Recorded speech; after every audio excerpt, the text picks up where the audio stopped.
There's my pre-roll. There's my pre-roll. Okay. We are live. We're live. We're already live. Ladies and gentlemen, we are with a fantastic, vivacious Belinda BOTZOLIS, bank valuer, a lady who once scolded me on the internet, and I am a little scared of this lady. She's highly intelligent. So stay tuned. We're going to talk about valuers, real estate agents, and the difference between them in this property market today. Yeah. Stay tuned.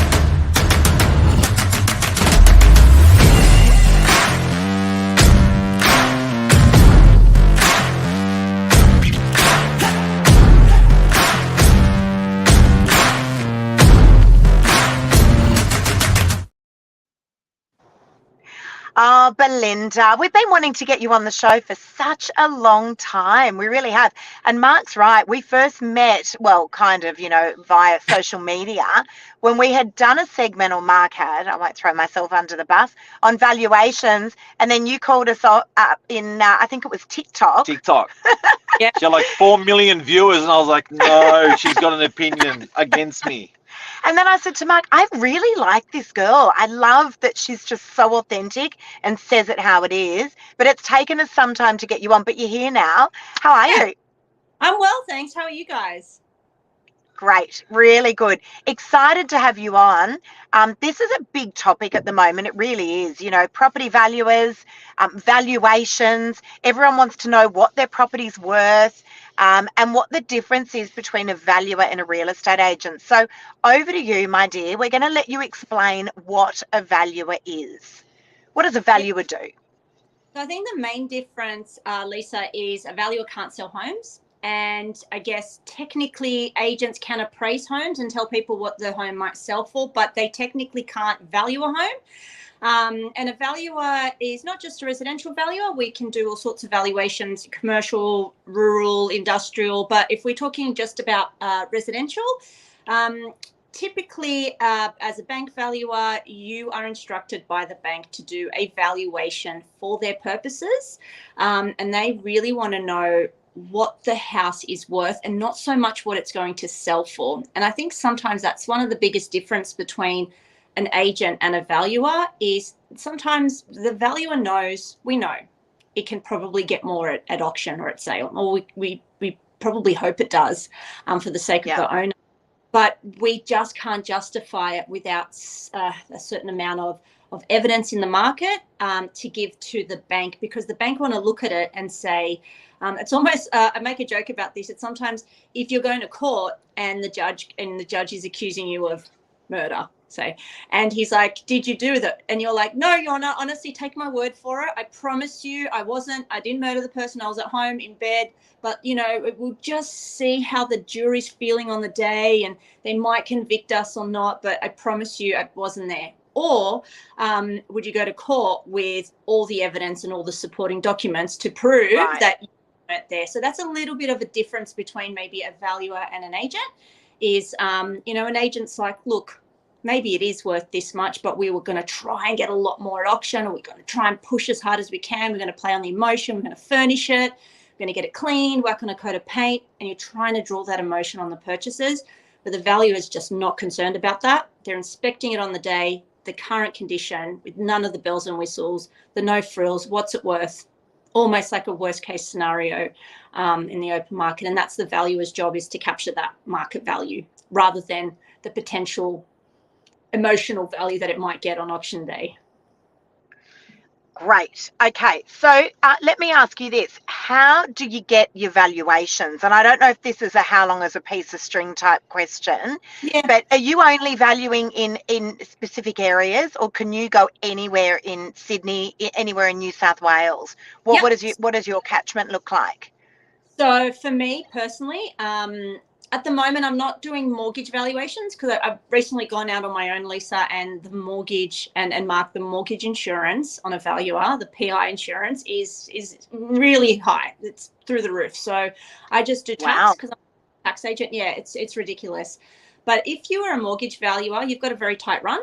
So you usually have like the Northern Beaches, Lower North Shore. You're either an Eastern Suburbs valuer or a Shire valuer.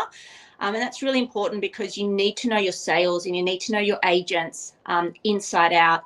And remember, valuers, 5 inspections, 7 inspections a day, 5 days a week. They get to know, and then each sale that they inspect or each property they inspect, they analyze up to 7 or 8 sales of evidence per report, per property. So you're doing 1 inspection, but you're analyzing 7 properties. Now you multiply that by 7 or 8 properties a day, you get to know the market very, very well. And you'll be going inside people's homes. Like, I think I've been to about 15,000 properties myself physically. Wow. And you guys would know too. Wow. Yeah, 15,000, because 5 a day, 5 days a week for 17 And you're years. 65 years of age. You've been doing it for 50 years. That adds up. Listen, whatever she's taking, I want some of that. Send you mine out secretly, so don't worry. 15,000. But That's insane. yeah, so valuers, we get to know our pocket really, really well. I cover all of Sydney. I was recently in Canberra. As long as my credentials, it just means that if I had a pocket, I live in the St. George area, I can basically value any home here like that, same as you guys in the north. If you were to come down to the south, for instance, you can still sell a home, but it'll take you guys a little longer just to understand the market, just understand comparable sales. Doesn't mean you can't. Doesn't mean that an out of agent can't sell a home. You've just really got to know what you're doing. It's same as a valuer. We've got to really reanalyze our sales. It just takes a little longer, but it can be done. So Belinda, how are you getting your valuation? So you've gone through a property. Let's say today you've gone through a property and you've got to supply the bank with a valuation tomorrow. Let's just say hypothetically. What data are you drawing on to do that? Yeah, so Lisa, you've got to remember, great question. When you're doing so we're talking about mortgage values here, which would be most of your clients, right? They'll be getting the valuation. Yeah. That's the coming back for them. Now, the bank is instructed the valuer to make an independent assessment, and they have certain criterias and regulations that they need the valuer to meet. We need to not only inspect and assess the property, we need to check if there's any risk ratings. Now, when I talk about risk ratings, it means, is there anything in this home, anything whatsoever, due to the location, the home, the surrounds, on title, is there anything about this property that the bank need to know about that would affect its marketability in some way? Now, and that could be flood, that could be fire, that could be, right, any of those things. Macedonian living next door.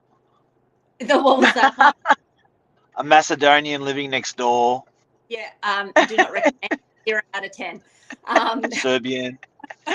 Mark can only say that because he's Serb and he's having some fun with you because we know you're Macedonian. Yeah, that's the only reason he can say things like that. Yeah. And now I've got a question. Hang on, no, wait. Okay. I want to know. So let's get back to how you're doing that, how you're valuing it up. Yeah, so once you do all that assessment and you take all the risk into consideration, all that risk assessment and the property assessment, a lot of the time, it's very specific to the bank's requirements. Are we valuing as is upon completion?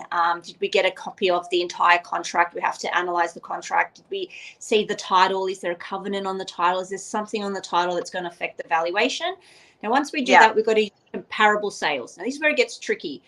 You typically got to use 3 confirmed sales. So, you know, when you guys sell a property and then it takes like 6 or 8 weeks or 10 weeks to settle, technically the bank don't like us to use that as sales evidence, which is ironic because they are the most recent. We do use them and we do put weight on them, but we then need to go, okay, well, I've got 3 gun sales, amazing sales on the same street next door, but the bank need confirmed sales. So then you've got to use 3 sales that have settled, okay, in the surrounding area within 10%. And that's where sometimes when you read a report and you're like, these are rubbish sales. Why did the valuer use these? Well, they had to, because they have to be settled and they have to be within 10%. And if there aren't any comparable sales within that. Wow, I never knew that. I never knew that. Yeah, that is interesting. That's why sometimes we're like, well, of course it's going to potentially sell more. We understand that, but we can't prove it because we don't have the sales evidence. Or we might have a gun sale that's outside of the 6 months. We still put it in the report, but then our quality assurance or our QA are like, you can't put too much weight on this sale. It's outside the 6 months.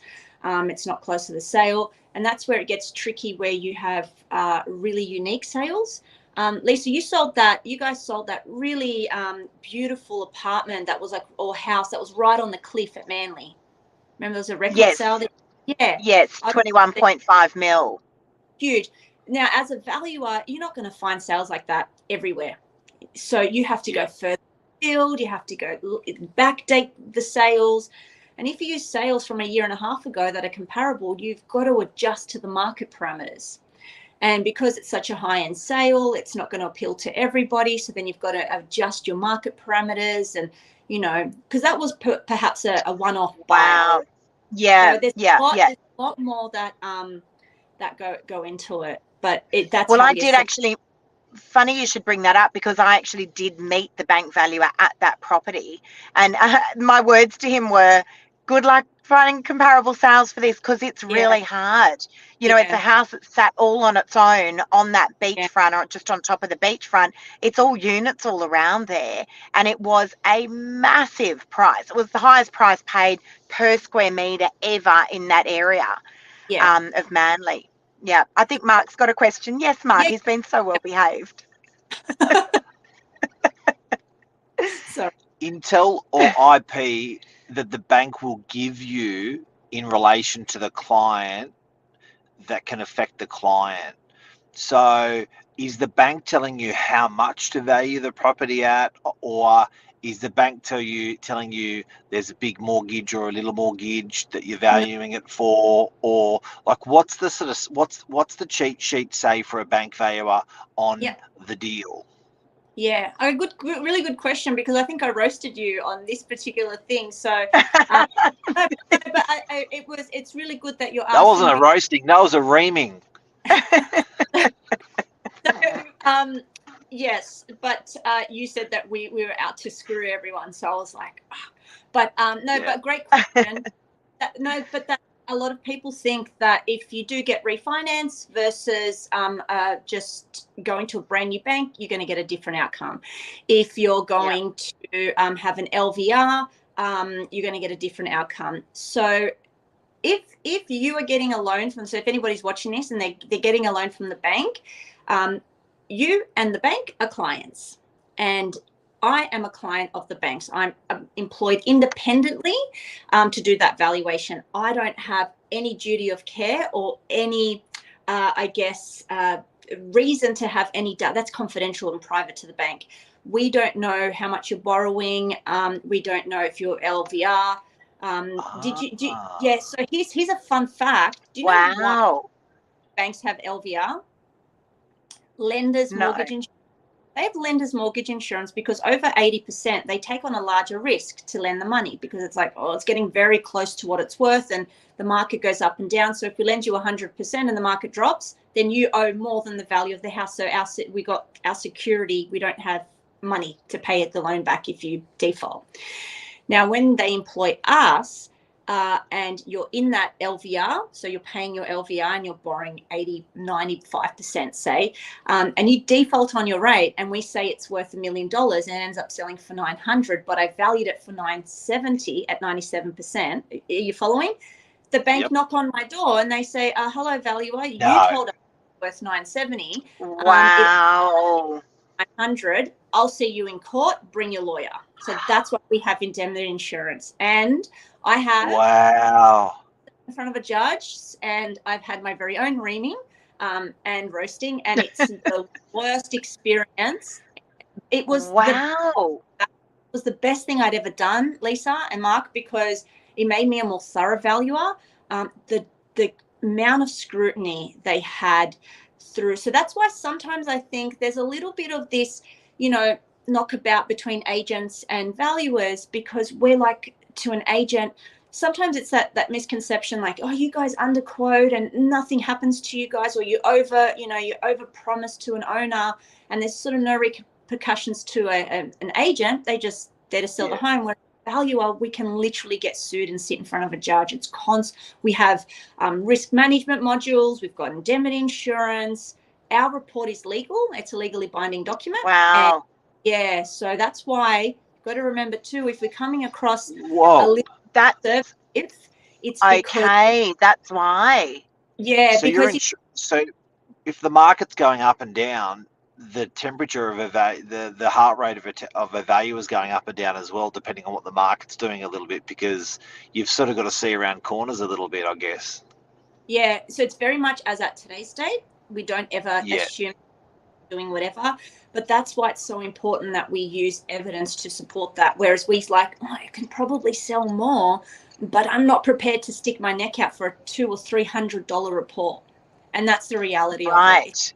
Wow. That's incredible. I must say, I never knew that. And look, I mean, we are heavily regulated as well. We've got fair trading. That's that's a governing body that ensures that agents are doing the right things. Yeah. But there can be times, Belinda, where we're, I guess, valuing up a property or giving our opinion of value on a property. To bring it to market, and it can be a really unique property. The one that you just mentioned before, 2 Riddell Street in Manly, the 21.5 mil one, that's just a tricky thing to do. And then we've got the other end of the spectrum. I had a property that I sold not so long ago in Balgowlah Heights. It was a complete knockdown, very hard to find comparable properties in that area for that style of property. So you're very heavily reliant, we're heavily reliant as agents rather, on buyer feedback. What do you do in that situation where you've got a super unique property? What do you do? Do you just come up with the best comparables that you can possibly find? Yeah, and there's a lot of assumptions made in the report. So we're allowed to make assumptions as long as we qualify it. So we can, there's a lot of assumptions around, we assume that, this property would sell within, this certain time frame at this price. There's limited sales clauses we put in there. So basically the whole report from front to back is full of clauses and assumptions, commentary, and there's so much in there that we are, because you've got to remember, even though it's your property and 95% of the time you're paying for it, people feel that they're like, well, I paid for it, it's my home. The valuer, you feel, in what you guys may think, the value is against us where we're not. And I say this respectfully, we kind of don't care about the homeowner's feelings as per se. It's sort of, we're not there to crap on your home and say, oh, it's not worth as much as you think. We're there to give security to the bank on what we believe that property is worth. Yeah. And am I correct in saying that, I mean, I have to say, as real estate agents, and I'm always saying this to my clients, we're about to embark on an emotional journey together, because we're coming in, we're selling people's properties. There could be a death or a divorce, or someone is in debt. There's a variety of reasons why we're selling people's properties, and we do go on this emotional journey together. From what you're saying is there's not a huge amount of emotion in what you guys do. It seems to just all be dollars and cents. Yeah, and that's when I sort of started explaining the difference between us. Your job, I'm paying you, 2% of my sale of my property. I'm handing over hard-earned money. I want you guys to draw emotion out. That's what I want. If I sell my home, you better believe. I like that. Yeah. You better believe I'm getting an agent. You better believe I'm having it styled. But then I teach a lot of my clients on the other end is, imagine the home vacant. Close your eyes to the beautiful furniture. Buying the furniture, it's there to distract you on the home. It's there to invoke emotion. If you're buying, so there's certain things on either side. As a buyer, because I'm technically trained as a valuer to look at the home vacant, we value it vacant possession, Lisa and Mark. So we don't, in the report, we specifically, so we don't care how nice your furniture is. And sometimes I've been into homes. Yeah. So again, that affects the valuation, because if you were to sell a home vacant versus furnished, it's going to affect it a bit. And that's why sometimes you might get a home that when the valuer goes through, they've taken the furniture out and they're valuing it vacant. And the valuer's like, well, this is a piece of crap. And then you're do you mean I had 10 groups fighting over this? And you're like, yeah, perhaps they were fighting over the emotion of what the home could potentially give them versus what they're actually buying. Because a lot of the time you go to people and they're like, yeah, the furniture was so good, and they landscaped it so lovely and we fell in love with it. And then when we walked in, we couldn't believe that it was actually such a rundown home. And you guys get to see these homes before it gets furnished and before the owners put a bit of TLC in it. Well, we see it before the TLC or after the furniture's out, so then it can skew the valuation a little bit. And a lot of the time that emotion's not there, and we don't care. And can I I love the honesty. There has been times, however, when I have given an opinion of value on a property and a vendor has pulled out a valuation. Oh, I got this from an NAB bank valuer and they valued it at $10 million and your opinion of value was 8. And I'm like, where did they get the $10 million from? There is not a comparable sale that can actually stack up. And I literally had it happen to me a few months ago. So, sometimes I do find that not always valuers are undervaluing stuff. Sometimes they can overvalue and it can make our life hell. Honestly, we've had it happen, haven't we, Mark, with a property? Yes. Hey, can I ask a juicy question? Yeah. No, I want to hear the answer to that first. Okay. So that, I guess, down to what you've got to remember, guys, is a transaction between a willing buyer and a willing seller, just two humans at the end of the day. And I'm selling and I'm a human, I'm selling my home, and this is my home, and then you're a human and you're buying it off me. We're not machines. There isn't a program that's going to set the price of the property. So when I say that, it's the same sort of thing with who's setting the opinion. I'm human, I've got thoughts, I've got opinions, and same as you guys, agents. So that's where that's why you'll get 5 or 6 different valuers, and you might get 5 or 6 different opinions. It's how we all assess and analyze the current data. And it's same as agents. You could have 3 very experienced agents and people shop around, and you guys probably get this too. Oh, the other agent came here and told me he'll get me $3.5 million, and you guys are 3. Sure. So sometimes it just depends on, they might have had a really strong experience with some buyers for another property, and maybe they're not full of hot air. They feel they can genuinely get 3.5 because they had genuine buyers miss out on another property, and same as us. But every now and then you do get that maybe they had strong sales evidence, they just misanalyzed a few things. So Mark, what's your okay? And listen, good if you're trying to borrow money. Not so great if you're the agent that's coming in that's trying to get that $2 million above a vendor's expectations. Mark, over to you. Pet hate from real estate agents and what can we do to get rid of it for valuers? Do you get a call from regularly get a call from agents like, fuck? Or is there anything? What's your pet hate? Okay. So I reckon 90% of the time it's very much a love relationship. We rely on agents. We really do. Yeah. We need guys, all the times you say undisclosed, not sharing the sales price. I hate that. Honestly, that grinds us. Yeah. Yeah. We get why you do it. Oh my God.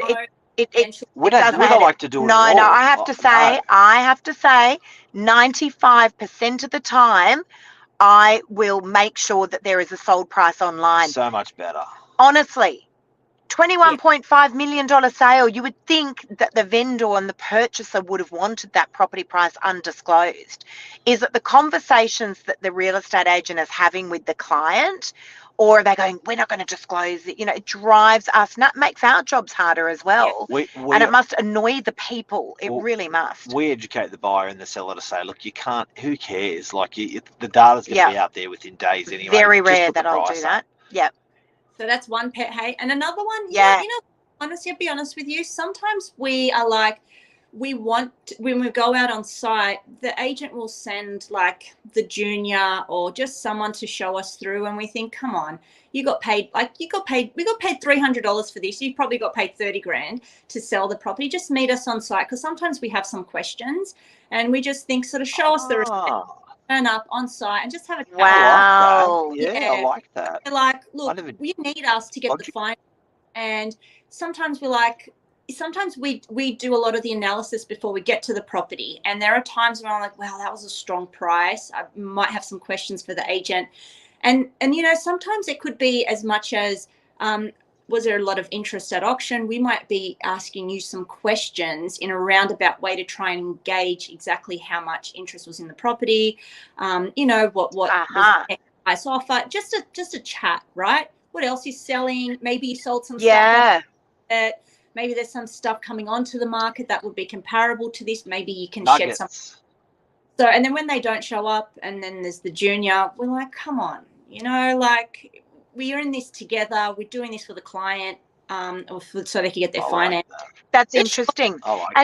Belinda, sometimes we'll come along, if it's been a tricky one, sometimes we'll come along and we'll have pre-printed for you some recent comparable sales. Can you guys use that? Yeah, absolutely. So if you a little tip, it's easier to get the valuation once the valuation's in writing and it's set. I'm telling you, this is like no one says this. It's easier to draw blood from a stone than to get the valuer to change their valuation. Two things. Wow. Can you, or are you allowed, or you're not allowed? No, we can, and I have, but you you're pulling my teeth. Like I am. For two reasons: because of the indemnity insurance. Like imagine we sit in front of a judge, and he's like, "So, Miss BOTZOLIS, you told us that this was initially valued at 3 million, and then you changed your mind and valued it at 3.8. So, which one is it? How confident were you the first time and the second time?" Wow. You missed some sales. So you missed some sales the first time. What makes you so confident? You're better the second time round. So that's where if you so if you're getting a little bit of a tricky val and you're like, this was really strong, and I know that the buyers stretched it and they need a great val, this is where it helps to turn up, have a chat to the valuer, and maybe say stuff like, it's really important that you can get as close to this valuation as possible. Whatever, here's some sales evidence. Just showing the valuer that you're, it was a great campaign. There was a lot of people interested, and just the uniqueness of the property. You can understand why they might not have the value might not be able to support it, but just give a background and say, this one took us by surprise, but now we can see the value in it. We can understand that. It's a very unique property if you look at it from this angle. And I know you're probably looking at this sale and this sale as direct comparables, but what you've got to understand, we sold that one and this one had, this was better, had a bigger balcony, maybe it's a unit, or just the fact that the balcony was north and that one was south. I can see where you think whatever. Yeah. Well, that's it, because that's right. You're not going in and out of all of those properties where you're using those comparables, whereas sometimes we are, or we've sold them and we're like, look, what you may not know is that you've got to be a donkey to get up to that property, whereas this one's on a very flat block of land. All of these things can certainly have an impact on it. That's really interesting about the valuation. I didn't know that. And this thing about calling in for 3 valuations, true or not? Where people say you can get 3. Yeah, so I'm going to rewind just a little bit back to what Mark asked about how much information we get from the client. So, Mark, we don't get more than their name and the address. We don't know how much they're borrowing. We don't know if they're entering into this LV. And this is where I went into the lender's mortgage insurance. But what we do get is an estimate of value, and we abbreviate that to EMV. EMV is estimate of value. Now, people think the higher the estimate of value, the more the value, because we undervalue, we're going to value more to it. That actually annoys us a lot, because when you're like, if I want 3, but I'm going to tell the valuer 3.8, hoping to get 3, right? And the bank or the broker will put that down on the form, and that's all we get. We get the name, the address, and the estimate of value. And if it's a contract of the contract. Now, the reason that's annoying for us is we start to research probably before we go out to the property, just to get a feel for an understanding. We're researching between 3.5 and 4.2 just to go either side of that 3.8. When we get to the property, like, there's no way this is a 3.8 property. I've wasted all my time this morning researching, and then you're not more likely, but that's why it feels that the valuer is under, because then the sales, sometimes it's like going back to the court thing. It's innocent until proven guilty. If you say is like if you want a 3, you're probably better off putting it at like a 3.1, okay? Because then the value is like 3.1, near, close enough. I'm not going to put 2.8 on it. I'll put 3 on it. But whereas if you've got 3.8, they're going to scrutinize and analyze every single sale and really analyze you're guilty before you walk through the door. We have a pretty good understanding of the sales, and then we get there and we're like, this isn't a 3.8 home, because sometimes it's hard from the outside. You can't really gauge until you walk in and you're like, this is not a 3.8 home, guys. What have you know? And then a lot of the time the brokers, the owners don't realize that the brokers are the ones that are, just put 3.8 hoping for 3. It doesn't work like that. Try and get your estimate. Wow.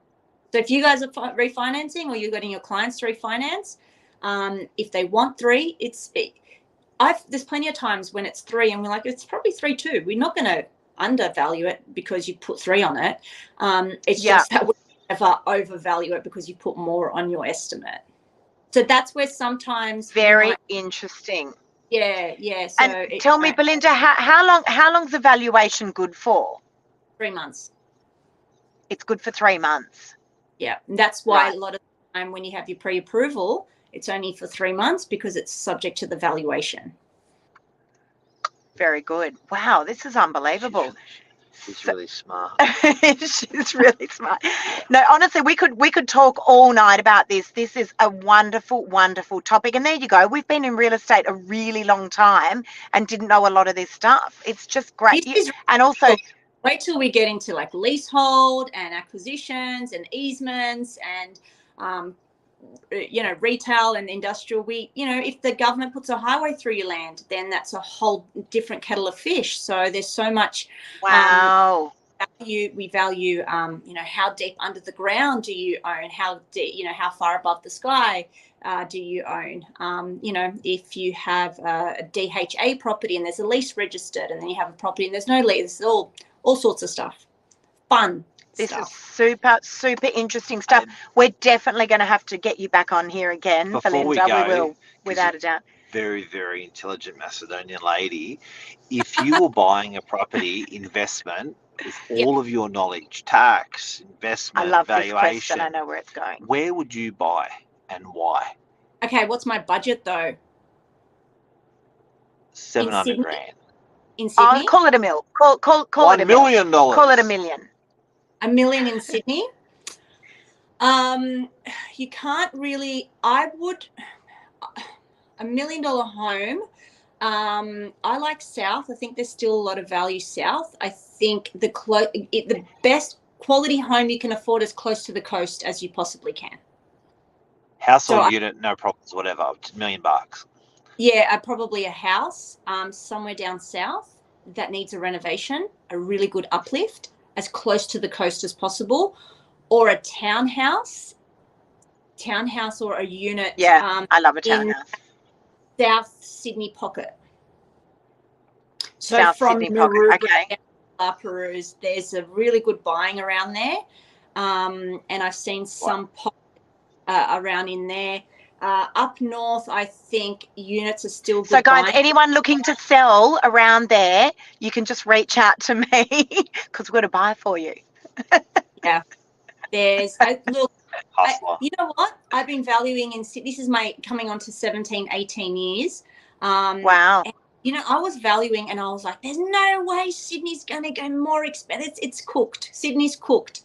And then another increase, another cycle. I've given up now because there's homes I was valuing in the east at $2 million are now worth 8 because 2 doubled into 4 and 4 doubled into 8. And at $2 million, I thought, who's affording these homes? How are they possibly going to any more? Same as the east, the Northern Beaches. I remember doing homes there and they were like 1.1 and now they're 3 million because 1.1 doubles into, and it doubles again. So this is a really interesting topic as well. We're going to have to cover this, and we're just going to have a weekly segment, I think. But this is interesting, guys, because you're hearing this from a valuer. Belinda is not a real estate agent. Belinda does not get paid Yeah, you're not commission trying to sell to sell properties. property. Yeah, I So like it. and this is stuff really that we less talk about bias. but this is stuff that Yeah. we talk about all the time. She's You from know, the south though. but She's a little bit biased. when people are asking us when people ask us what's the market doing, we say the same thing it's done for the last 100 years. Yeah. Through the recessions, through wars, through pandemics, through everything, it is resilient, the property market. Yeah. And it does double, and it does double again. This is the property market. Interesting to hear it from you, Belinda, a valuer. Really. I got one more juicy one before I go. Off you go. Yeah. Yes. Are you spooked by the mortgage cliff? No, at all. At all. I don't even flinch. No. I'm not sorry. I should rephrase that. From an industry partner that you are, an advocate of the industry. Personally, you got stacks of money. You don't got stacks of money. Doesn't matter. But from an industry point of view, are you spooked? No, I think it's great for valuers. We're going to have lots of work on. We're going to be refinancing a lot. Yeah. But I don't think so. The GFC, we thought that was going to spook us. It didn't. It was a blimp. There are a lot of people coming off fixed mortgages. It's another scare tactic. I remember when COVID happened, I got sat down and we said that expect to value homes 30% under. And I'm gone. I was building this house. Guys, I hope you're hearing this. Yeah, I really do. Wow, I hope everyone's hearing this. And we were like, from the banks to us, those days, Lisa and Mark, our valuations are valid for one day because we didn't know what was happening the next day. So if you wanted to lend or get valuation is good for today only. We're done. We still had 3 months on it, of course, but it was very much, we don't know what's happening tomorrow because things are changing daily. Yeah, lockdowns. Well, you remember, it's crazy. And watching the market, we're analyzing sales, and we constant values. We're very generous with helping each other, and we're chatting, and we're like, there's no slowing. There's no slowing down. So we are not valuing 30% under because the bank's told us to. It's always what's evident in the market. And again, it comes down to the fact that you have a human person at the end of the transaction. The data's up here, but when you bring it down, a human person, another human person with emotion, with feelings. And one thing we learned from COVID, guys, is we adapt. You know that saying, adapt or die? We're just constantly pivoting and adapting and adapting. Yeah. We get scared, and the mortgage cliff, we are going to wriggle and worm our way into another survival mode. We're not going to have any money. We were just talking before, restaurants are full, cinemas are full, people on holidays. Taylor Swift tickets sold out, $400 a ticket. I missed it. Wriggle and worm your way. You teenage kids, I'm sure all their kids are always beautifully dressed, always going out. I see it all the time.